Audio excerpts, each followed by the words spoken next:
3 times did Metallica change basses. And twice did they do bass auditions.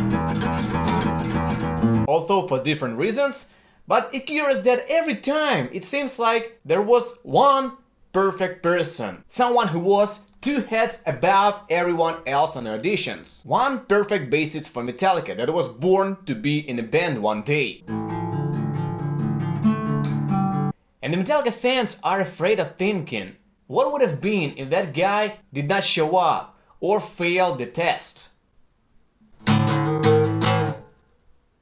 Hi friends, it's Andriy Vasilenko, Jason Newsted, the guy who replaced Cliff Burton, who won the auditions back in 1986. They called 50 guys out and I played very last. And who had to go through all the Metallica madness for a decade and a half. And then left the band, fortunately not because of his death. And even though in the first years of Metallica Jason was not that respected within the band, he is really honored among Metallica fans. A lot of who really miss him and really want him back in the band. Even though, guys, that's life. We have to adapt. That's the best scenario that the life gave to Metallica, to actually stay on the rails, to puncture that bubble and let out all the bad stuff back in the early 2000s. Fuck! And reinvent the band so we have it now still.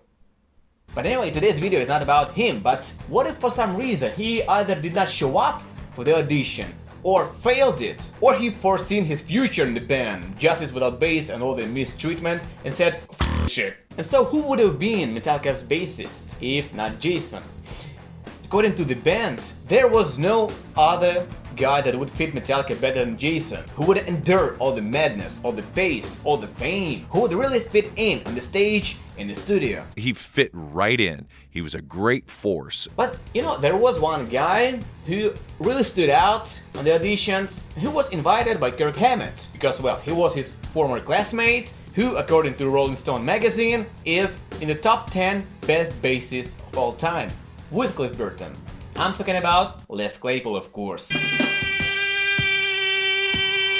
So let's imagine what would have been if he was accepted to the band. Les Claypool came to the audition not having a clue who Metallica were. I didn't even realize how big they were, to tell you the truth. Kirk Hammett simply invited him as a schoolmate, like, man, you play bass, yeah? And they must have recorded the audition with him. We do have the Jason's tapes. I don't know what I'd give to hear the tapes with Les, especially the part where he misses the Beltos intro, because he did not know that was bass. The song started and everyone was, man, why don't you play? And Les was like, why don't you play? Common mistake. But the guys were impressed by his extraordinary skills. Les is more than just a bassist, and his technique is more than just slap, it's like everything, and with some color and spice to it. If you listen to Primus, which I highly suggest, you'll understand. James Hetfiled, the reason why they did not accept Les was that He was too good for the band. Whatever that means, but it's kinda true. Even though Cliff Burton had set such a high plank of what a bassist in Metallica should be able to do in terms of songwriting, technique, stage presence, and whatnot. And I was like, no, hey, you know, you guys want to jam on some Isley Brothers tunes, you know, and nobody laughed at my joke. It was too much spice for Metallica. They did not did that much of a weird stuff going on with bass.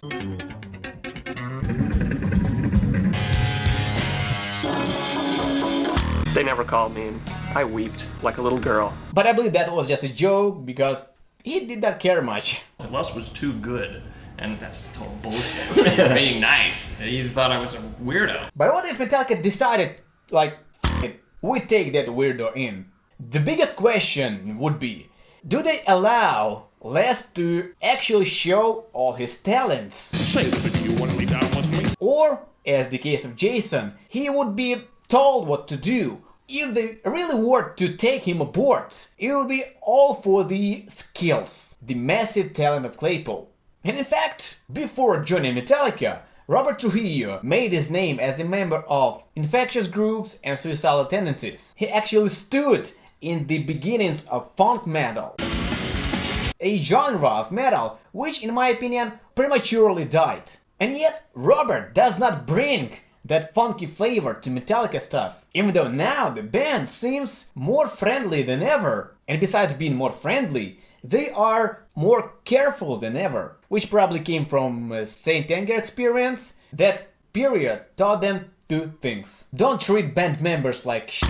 Don't f with sound. And to say it softly, Metallica were not that benevolent back in 1986. And to say it as it actually was, Jason Newsted отгреб по полной.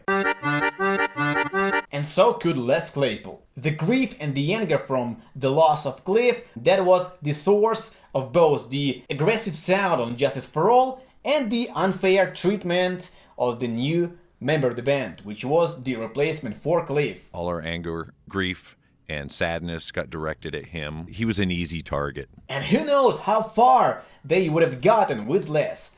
Probably less than 14 years that Jason withstood. Since we have Primus, a highly successful band, one of the bands that defined the heavy sound of the 90s. Les Claypool seems to have the traits of a leader and be ambitious and self-sufficient. Well, I cannot say anything about his ego and the relations with substances, but if not good, that would be a disaster of the Mustaine situation size. But let's drop the dark stuff and assume that Les was allowed more and welcomed better than Jason Newsted. One thing for sure, like 100%, Goodbye Blackened. For its Jason's creation, well, not entirely of course, but the main riff.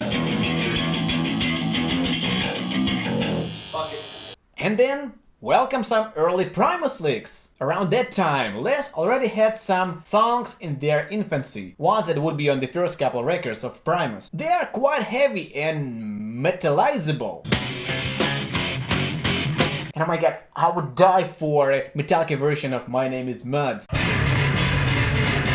But besides riffs, which are, we don't know if he contributed or not, there are bass arrangements, which is his primary job in Metallica. Of course, we could hear the funky slappy notes. Les would not just double guitar. With his technique, it would be inappropriate and almost impossible. But we actually have one ideal example of such a clash of the styles, the Primus sound and the Metallica sound. A sort of glimpse into a parallel timeline where Class is Metallica's bassist. You guess what it is? It's Primus' version of Master of Puppets. Well, I think that would be too much if he was in Metallica. But honestly, I cannot imagine anything in the middle. It's either the original bass line or the full slap one.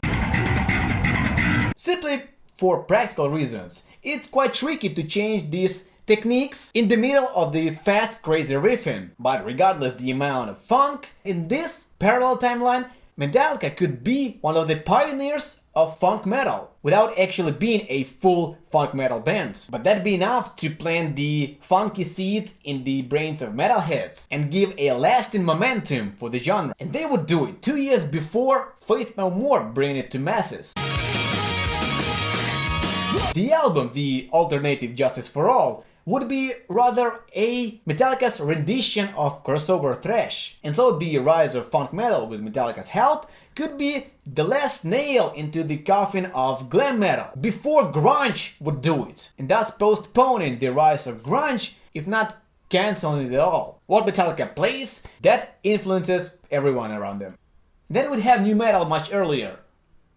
But let's be honest guys, I don't think that would work. That would last only for one album, and then it would be a huge breakup. Lars and James knew that what Les Claypool was capable of was just too much for Metallica. And in his turn, Les Claypool was not that enthusiastic about all that. Well, he did not know much about Metallica in the first place. I wasn't a big metal guy. I wasn't the right guy. I looked like a total freak, you know? It was more of a friendly gesture towards Kirk, his old friend. And for mere curiosity, he was probably like, well, it'd be awkward if I refuse Kirk's invitation. It's gonna be fun, and even if it's cheesy and sucks, pohuy. You can barely find the two bands that would be so opposite from one another as Metallica and Primus, which made them fit one another in some strange way, more than any other two bands. So yeah, I'm glad that life came that way, and we have another great band. So yeah,